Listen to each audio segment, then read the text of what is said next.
Good morning. Good morning. Good morning. Today is a very cool episode because it's happy birthday to the Everyday Heroes podcast. I can't believe that we're actually turning one.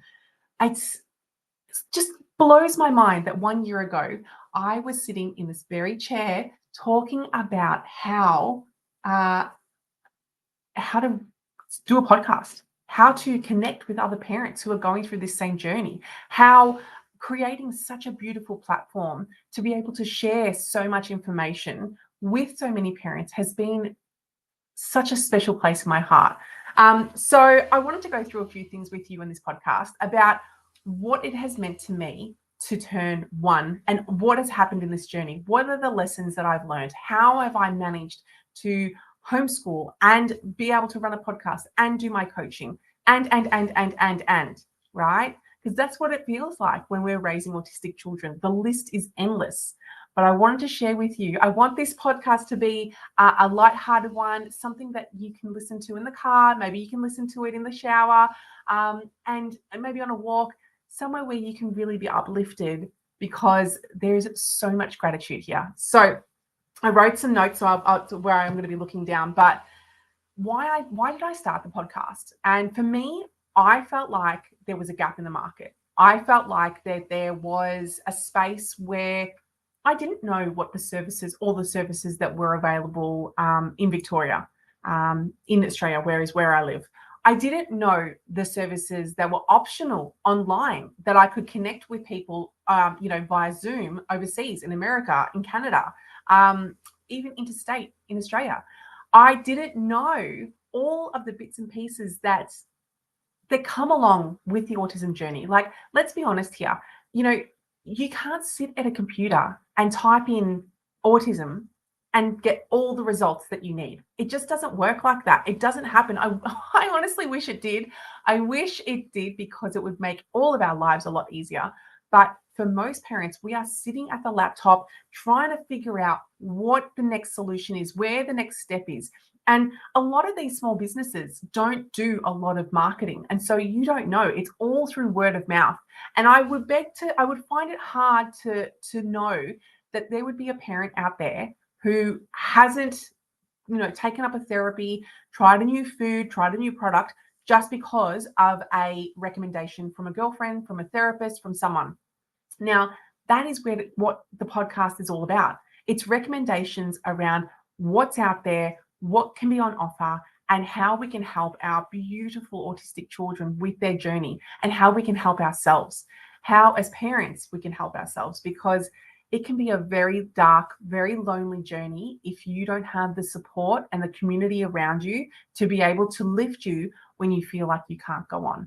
And I can definitely say that I have had many times where that has happened. I have felt very defeated at times and felt like there was no way forward, and it felt very dark and very scary. And in those times, I definitely personally let back on my faith. But if sometimes that was hard, even that was trying to find a way forward when everything felt like it was all crumbling. um, the other thing I want to say to you is that, if I'm being completely honest, I was a bit selfish.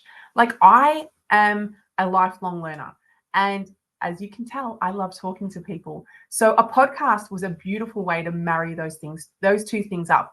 I could learn what was out there for my beautiful boy, but I could also learn and just understand what was out there. So I could relay that to my clients. I could be able to say to them, well, have you tried this particular, organization? Have you tried this particular product? But if you don't know, there's no way that you can possibly figure out that company even exists. So I think that was generally my why as I started this podcast. Were there fears and doubts? 100%. I'd be lying to say if there weren't. I would be lying to you if I said to you that I've never made a mistake. Load of bananas. I have made many mistakes. I have learned on the job, but I'm getting there, get it done, and figure it out. Right? I don't want to sit there and stew over it. I just want to get in there and make it happen, because for me, that is the only way that I can learn. If something doesn't work, I tweak, I change. Okay, let's try again. Tweak, change, try again. And for me, that is how I could pretty much sum up my journey with raising my autistic son. Like literally over and over, re-looking at what was working, what wasn't working, take away what was not working, and then try again.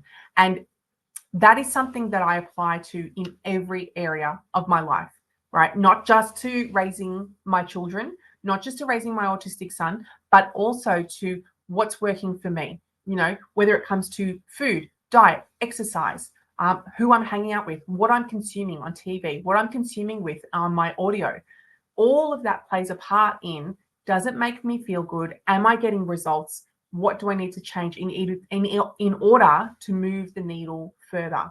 And I urge people that who are listening to this to really assess your life, right? And I'm going to be doing something a little bit later on, but in future episodes. But we really need to look at how we can change, how we can tweak those different areas of our lives. Because I can tell you, not as a parent of an autistic child, not every area is going to be a 10 out of 10. It might be, and if it is, please let me know.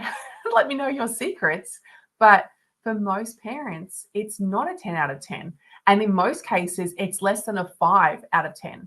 And we're really struggling to even get above the mid-range. Like to get above a 5 is super difficult. So trying to find ways that we can better support each other, better support ourselves to be able to move the needle even further is a huge proponent of how we can move forward. And that's why coaching is so important, because at least we can look at it from an outside perspective and really look at what's going on. How can we improve? And because I don't know about you guys, and I'd love to hear your input, but whenever there's been a problem for me, even before coaching days, when there was a problem, I couldn't sometimes see the solution because I felt like I was too close. I was too much in it. I didn't know what was required to make change, or how do I even start to make change? What does that look like? Because I don't know which way to go. I don't know if it's left, right, up, or down. So then getting really quiet and being able to just really tap into what's going on, it was a surefire way of being able to know what I needed to do next. And it's also having faith that oh my gosh, you have so much to offer. If you're a mum, if you're a dad listening to this right now, please know that you are doing so much for your child, like beyond what I see. So many of my girlfriends who are raising typical children, who they are doing it tough, no doubt, but raising an autistic child, raising a neurodivergent child will take it to the next level. And you are doing so much more that is required because you love that child. So I want for you to understand that, first of all, and take it with a grain of salt, because there was a very long time there that I didn't take it. Someone would give me a compliment and I would just be like, it doesn't really feel like that. It doesn't feel like I'm an amazing mum. I feel exhausted and tired and angry. I don't know how to move forward. And so tapping into that, and I'm not saying, because we can't all sit there and do a 20-minute meditation. Like, it's got to be realistic. We need to know what's going to work. And sometimes that's just 5 minutes. Maybe it's only 2 minutes that you can afford to be able to sit down and get some clarity. But making it a consistent practice is how we can get better at it. What's the biggest lessons? What are the biggest lessons? Oh my Lord. Okay. The first one is done is better than perfect. Say it again for the people in the back. Done is better than perfect. I have learned in the hard way that perfection is a word that needs to be thrown in the bin. Oh, please, ladies. And we struggle with it more than men do. But perfection will get you nowhere. It will not get you anywhere, because what's perfect to you will not be perfect for the person down the road. Because perfection is subjective.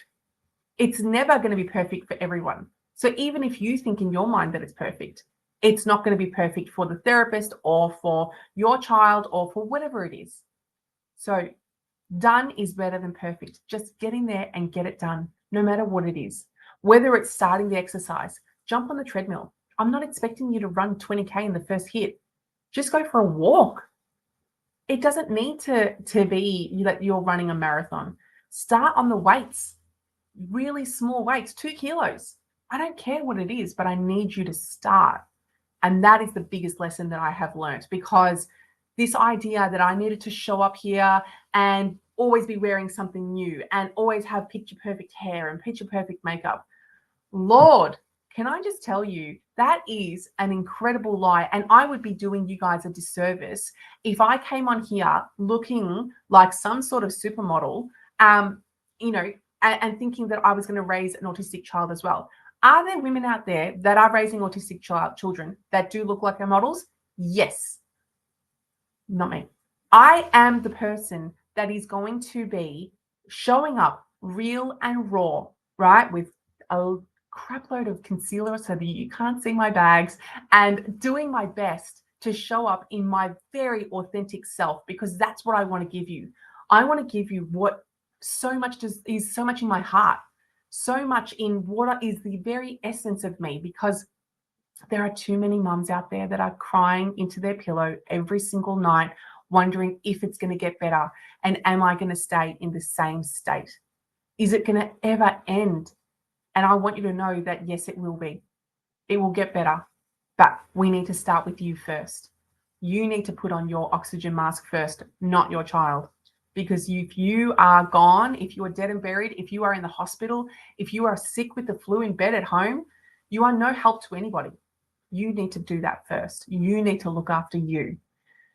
The other thing that came up was, if I didn't create a podcast, shame on me. Shame on me for not sharing this most amazing information with these people. Shame on me for not sharing this information with parents because they didn't know that these things existed. Because I can tell you right now, I have sat in front of a laptop scrolling and researching for hours on end, especially when my little boy was younger, trying to find whatever it was that I was looking for, only to come up with dead end after dead end after dead end. And it is exhausting, but it's also so frustrating.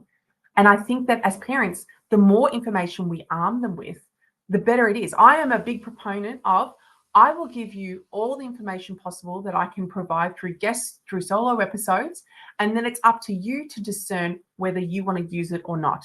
But at least you know it exists. At least you know that this is a thing that happens, that is out there in the market, that is working, whether it's a therapy, a product, a service, whatever it is. But you know that it exists and that you can say, okay, actually, I do want to do that, or no, I don't want to do that at all. But great, maybe Betty, your best friend Betty, needs to know that information. Can I just say one thing? I will say this. This podcast, it feeds my soul. And this is not an exaggeration. It's not a lie. It's not a fabrication. I love talking to people. My husband often laughs at me because if we go on a holiday, I'm the person like in the elevator striking up a conversation with another, like a couple or another girl. Where are you from? I'm just so curious as to like, what's your background? Where are you from? What happened? What did your childhood look like? I love learning. I love learning about different people and what they can offer, because we were put on this earth to do something. Everyone has a unique set of skills. And if we don't use those unique set of skills, we are just wasting a talent, right? Get in there, try it out, do what you love to do, whatever that looks like. Because when you're in the midst of it, when your children are young and they're neurodivergent, it can feel like so much part of your identity is lost. It's lost in the wind, blown away, and that you don't know who you are anymore. You are so exhausted and so depleted that you don't have the energy to be able to figure out who you are anymore. And so much of what we do with coaching is getting back to the essence of you, trying to figure out who you are again, because Lord, it takes a lot of time to try and find who you are again. And it's a lot of digging and a lot of figuring out what works and what doesn't work, because who you were in your 20s is not who you are in your 30s, especially if you are raising an autistic child. You will grow in ways that you cannot even imagine. You will grow and change because you are forced to do that. You are forced to step up and forced to confront all the things that come up, the fears, the beliefs, the worries, the new values that come up. you really need to take stock of that, because it's hard to then, take this belief that you had, and now I've got to reintegrate a new belief. I've got to get rid of the old one that is no longer serving me and reintegrate a new one. And that's hard. It's not easy and it takes time. So that's definitely, what else have I written down? This is a good one. What works for one doesn't work for all. If I say it again, because I tell you right now, how many times have I spoken to someone and they'll be like, oh my gosh, this therapy was amazing. The speech therapist was amazing. OT, this, that, blah, blah, blah. And I'm like, oh, great, call them up. Okay, can I book in an appointment?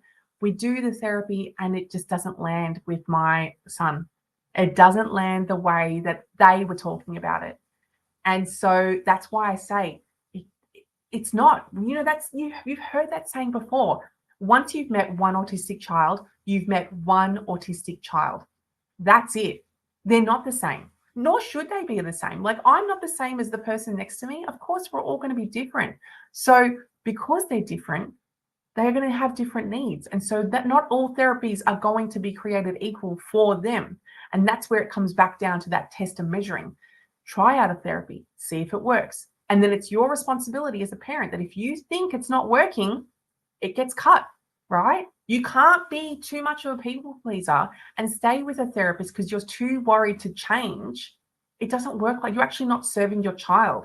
You're really doing your child a disservice by staying if that is not where they are thriving. And every therapist will agree with me on that, because they can feel like they're getting stale as well. So, if you feel like you need to move on, move on. All right. So the next question was the highest rating episodes and also some of my favorites. So I'll go through the list. So first of all, and this is not in any particular order, Sarah Valentini from the Family Apothecary, and her episode was called Expanding Your Child's Potential with Homeopathy. Such a great episode, and so many gems, so many beautiful pieces of information. If you weren't aware of homeopathy, that was definitely, I would check that out. Mega Rupa, who is a child psychologist, and her episode was Walking the Talk, Lessons I've Learned from Being a Special Needs Mum and a Child Psychologist. This was a big one, right? Someone who is in the field, who thought, that, and imagined that she would have neurotypical children, only to find out that one of her beautiful babies was neurodivergent. And again, those belief systems that she had to go through and change and alter in order to move on to the next track. And that was a really amazing episode. The next one was Jennifer Muller, from Music and Mind Therapy, and her episode was called The Ear, the Doorway to the Brain and Body. Oh my gosh, you'll need a notepad and pen and paper when you go through that episode, because again, there are so many gems, and just the sheer understanding of like what happens between your ear and your mouth, right? What happens between your ear and your brain. And it's amazing what they're doing with music and the frequencies and the vibrations that come from that. And the last one was the wonderful Alicia Cohen from Amber Press. And her episode was mainstream primary schooling, and talking about what it is to raise your neurodivergent children and send them off to mainstream primary. What does that look like? And how can we better support our neurodivergent children moving into a very neurotypical mainstream primary school? So they're the episodes that I would definitely say that if you haven't checked out, definitely have a look. Okay. This is one thing I wanted to share. So many people send me messages all the time from, listening to the podcast, but this one I loved. This was from a listener who says, I love listening to your podcast. Your energy is infectious. So thank you for that. I try to come on here high vibe because, like I said, it feeds my soul. I love this so much because I think that if we're doing something that we absolutely treasure and it is helping other people and it is serving other people, we have no choice but to continue. It is our duty to make sure that we get that information out to them. Having a podcast has been a beautiful way to also share with my clients, who not everyone has time to watch the podcast. And I totally get that, because we're all busy and we've got, 50,000 things on our to-do list. But being able to share with my clients, actually, this particular problem would be best suited with this particular organization is such a win. If I can marry them up and be like, yes, my work is done, even if they weren't to continue to see me, but they went on to see another organization, that fills my heart with joy, because now I know that they're in such good hands, and that parent can really rest assured that their child is getting what they need. One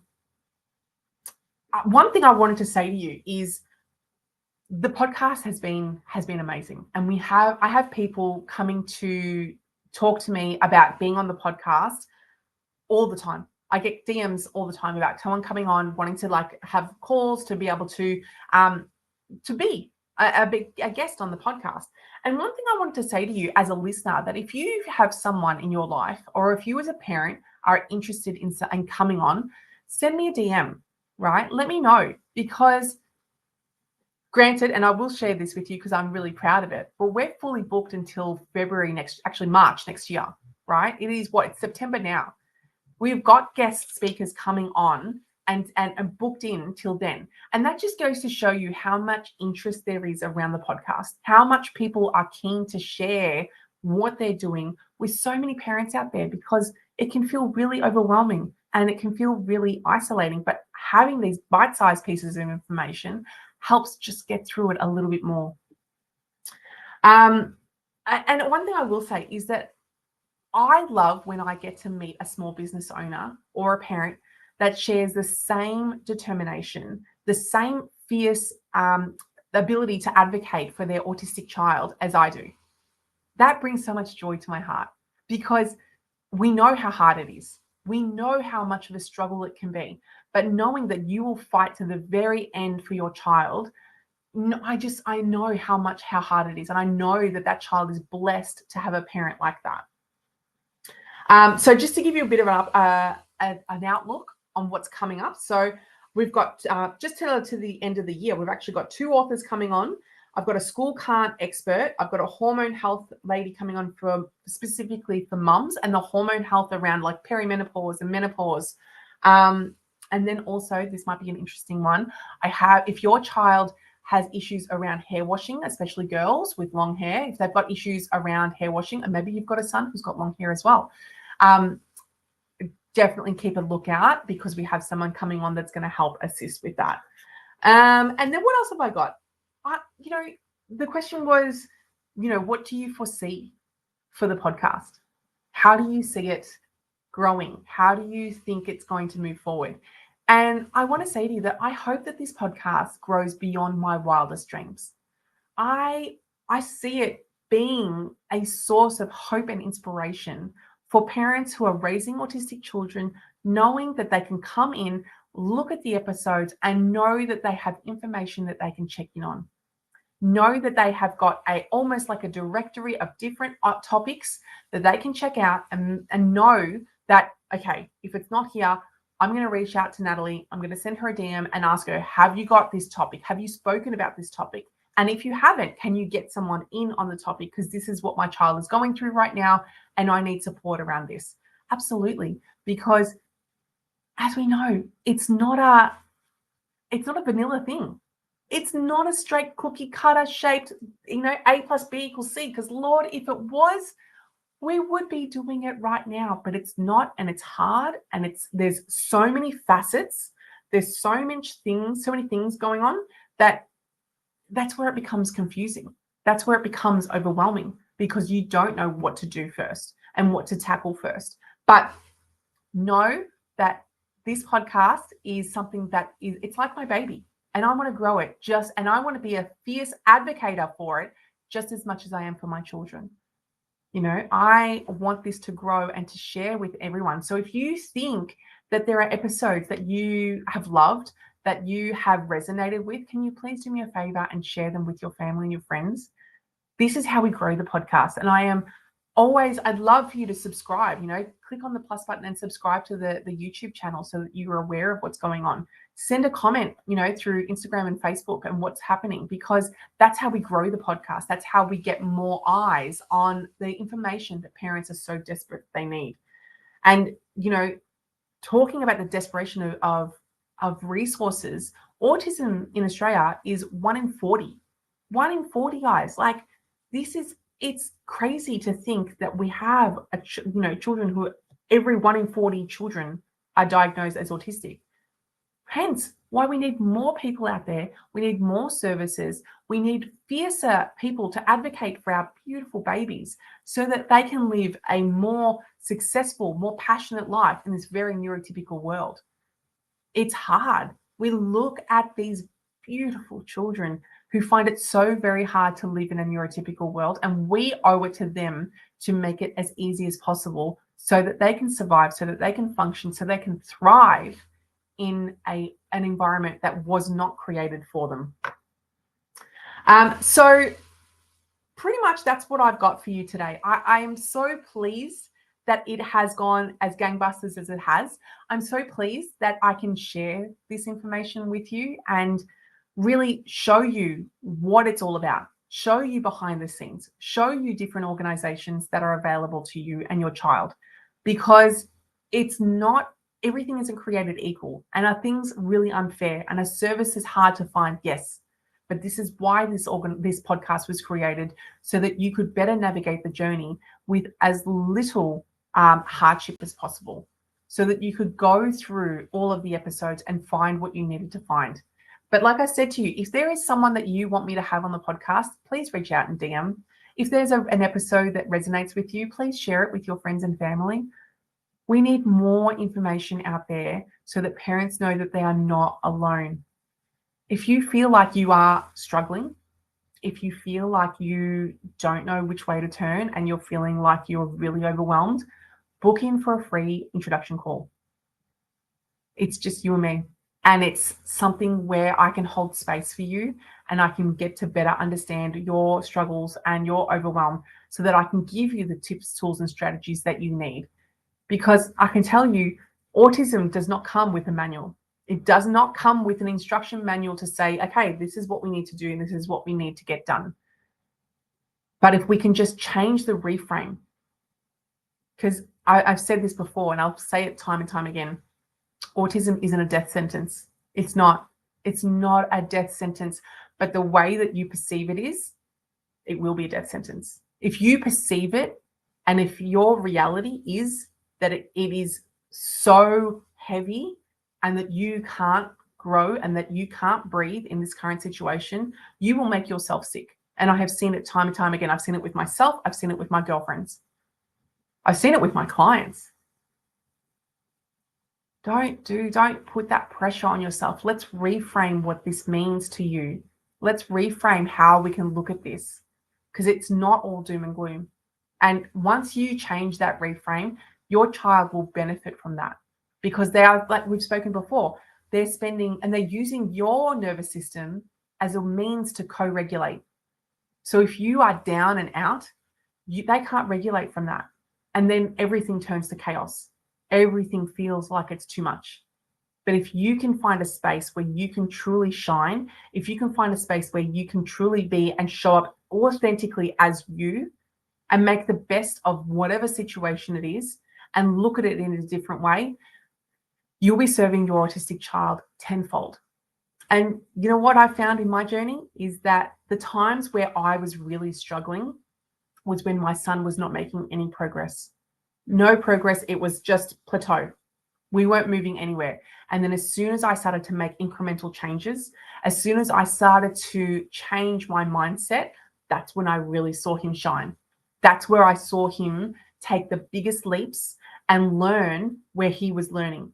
But if we're walking around with negative self-talk, if we're walking around with, the slumped shoulders, the unhappy frown, drowning our sorrows in wine or using another coping mechanism, if you've got an autistic child, especially if they're non-speaking, they are watching your body language like a hawk. And if they're verbal, they're watching your body language, but they're also being able to listen to what you're saying. And not to say that non-speaking don't listen to what you're saying, but they look so much more at your body language more than anything else. But for the verbal kids, Lord, we owe it to every single autistic child to show up in our authentic selves. So here's to happy birthday to the Everyday Heroes podcast. Number 1, I am very happy. And I can't wait to share with you our second birthday, because who knows where we'll be when we turn 2. But I'm grateful for your support. I'm grateful that you are able to watch the episodes and share with people that you know and you love. And there's just so much more goodness to come. So thank you again. I hope that you have an amazing day, and I will talk to you soon. See you guys.